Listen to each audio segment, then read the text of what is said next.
Hello everyone, যারা চ্যানেলটিকে দেখছেন সকলকে স্বাগত।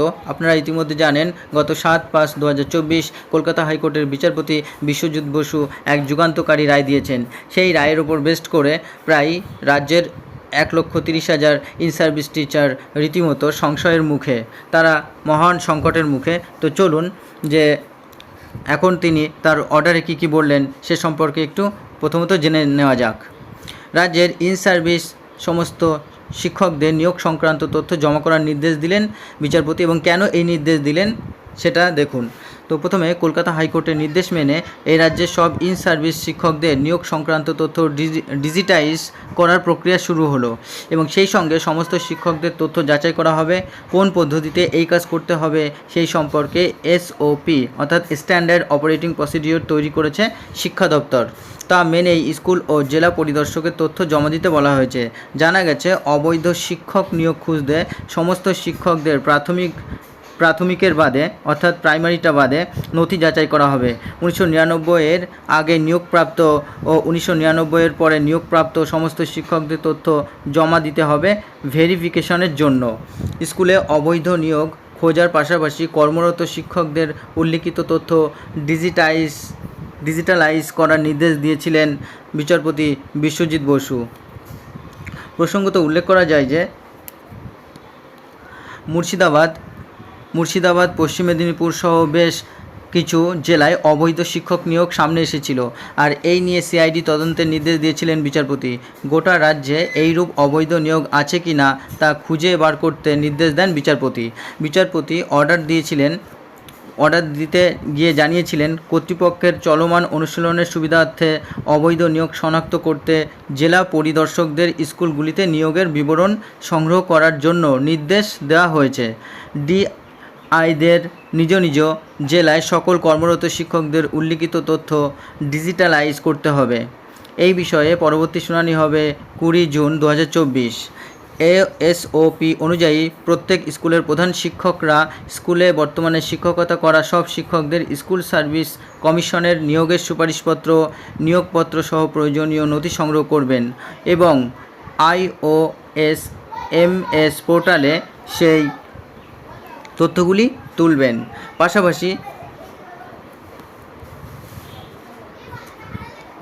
পাশাপাশি তথ্য প্রমাণের নথিগুলি হার্ড কপি জেলা বিদ্যালয় পরিদর্শকের কাছেও পাঠাবেন প্রধান শিক্ষকরা, এবং সেগুলির বৈধতা খতিয়ে দেখা হবে জেলা বিদ্যালয় পরিদর্শকের স্তরে। গোটা প্রক্রিয়াটি 7 জুনের মধ্যে সম্পূর্ণ করতে বলা হয়েছে, এবং সেই মোতাবেক জেলা বিদ্যালয় পরিদর্শকের তরফে অধীনস্থ স্কুলগুলির প্রধানদের নির্দেশ পাঠানো শুরু হয়েছে। স্কুল সার্ভিস কমিশনের মাধ্যমে নিয়োগপ্রাপ্ত শিক্ষক ছাড়াও ম্যানেজিং কমিটির মাধ্যমে নিযুক্ত শিক্ষকদের তথ্য তুলে দিতে হবে। SSC গঠিত হওয়ার আগে স্কুল পরিচালন সমিতির মাধ্যমে নিযুক্ত শিক্ষকদের ক্ষেত্রে বর্তমান পোস্টের অ্যাপ্রুভাল মেমোও দিতে হবে। ওই তথ্য অনলাইনে কিভাবে আপলোড করতে হবে তার স্ক্রিনশট সহ বিবরণও তুলে দেওয়া হয়েছে। আদালতের নির্দেশ মেনেই এই কাজ করছে রাজ্য শিক্ষা দপ্তর। তো চলুন এবার অর্ডার কপিটি দেখে নিই যে অনারেবল জাস্টিস বিশ্বজিৎ বসু তিনি কী অর্ডার দিয়েছেন।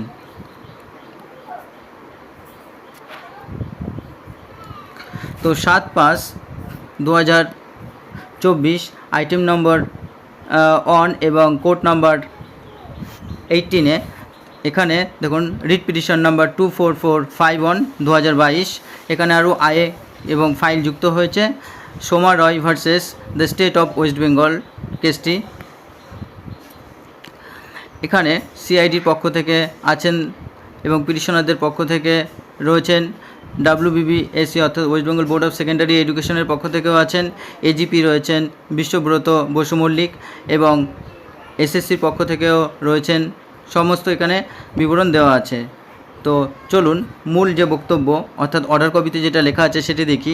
In compliance with the direction passed by this court on February 21, 2024 অর্থাৎ 2024-এর 21শে ফেব্রুয়ারি যে অর্ডার বা ডিরেকশন অনুযায়ী separate reports in respect of the 14 districts, যে 14টা ডিস্ট্রিক্ট এবং তাদের যে সেপারেট রিপোর্ট, সেই রিপোর্ট যেমন পশ্চিম মেদিনীপুর, জলপাইগুড়ি, 24 পরগনা সাউথ, শিলিগুড়ি, পশ্চিম বর্ধমান, উত্তর দিনাজপুর, বাঁকুড়া, দক্ষিণ দিনাজপুর, পুরুলিয়া এবং 24 পরগনা নর্থ, মালদা, পূর্ব মেদিনীপুর, ব্যারাকপুর, ঝাড়গ্রাম, আর filed on behalf of the state, অর্থাৎ স্টেটের পক্ষ থেকে তাদেরকে ফাইল করতে বলা হয়েছে।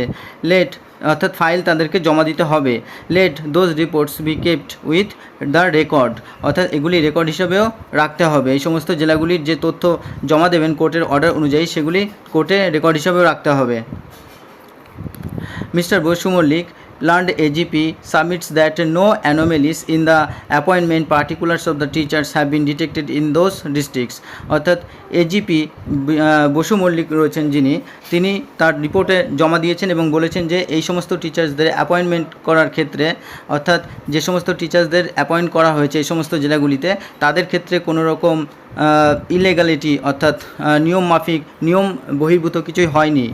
He further submits that in respect of the remaining districts, similar reports would be filed very soon. এবং পরবর্তী যে সমস্ত ডিস্ট্রিক্টগুলো রয়েছে এবং সেগুলির ক্ষেত্রেও খুব তাড়াতাড়ি এই রিপোর্ট জমা করা হবে এবং আশা করা যাচ্ছে সেম রিপোর্টই আসবে, সেই বলা হয়েছে। To facilitate the ongoing exercise of the authorities to detect illegal appointments, the district inspectors of the schools are directed to gather appointment particulars of all in-service teachers in their respective district and to digitize the said information. অর্থাৎ school যে district inspector বা ডিআইয়ের মাধ্যমে, school ইন্সপেক্টরের মাধ্যমে যে সমস্ত appointment হয়েছে সেই সমস্ত অ্যাপয়েন্টমেন্ট অর্থাৎ ইন সার্ভিস টিচারদের সমস্ত যে ডাটা সেগুলিকে ডিজিটাইজ করতে হবে এবং এই কাজকে সহজতর করে তোলার মাধ্যমে ডিআই সাহায্য করবেন।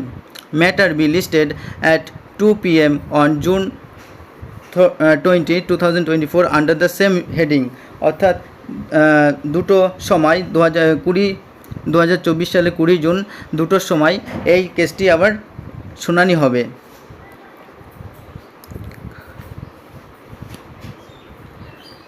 The